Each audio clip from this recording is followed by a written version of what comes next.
এই মেড ওয়ার্ডটির সাথে জড়িত প্রিপোজিশন নিয়ে আজকের আলোচনা। চলো শুরু করা যায়। মেডের সাথে দুটো প্রিপোজিশন প্রথমত বসে, সেগুলো হলো মেড অফ এবং মেড ফ্রম। এই দুটো প্রিপোজিশন নিয়ে আমাদের সবার মাঝে যথারীতি কনফিউশন লাগে। প্রথমত বলে রাখি, মেড অফ বসে যদি কোনো বস্তুর উপাদান দেখে শনাক্ত করা যায়, যদি উপাদান দৃশ্যমান হয় তাহলে মেড অফ। যেমন the table is made of wood, কারণ আমরা টেবিল দেখে এর উপাদান কাঠ আমরা শনাক্ত করতে পারি। আর যদি উপাদান দেখে শনাক্ত না করা যায় সেক্ষেত্রে হবে মেড ফ্রম। এরপরে মেডের সাথে আর দুইটা প্রিপোজিশন আছে, সেটা হলো মেড ইন এবং মেড বাই। এর যদি কোনো দেশের নাম বোঝায় তাহলে সেক্ষেত্রে প্রিপোজিশন হবে মেড ইন।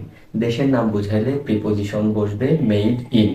এবং যদি কোনো কোম্পানির নাম বোঝায়, যদি কোনো জিনিস কোনো কোম্পানি তৈরি করে, যেমন কোনো একটি ফোন ধরো তৈরি করেছে অপ্পো কোম্পানি, তাহলে হবে the phone is made by Oppo. Company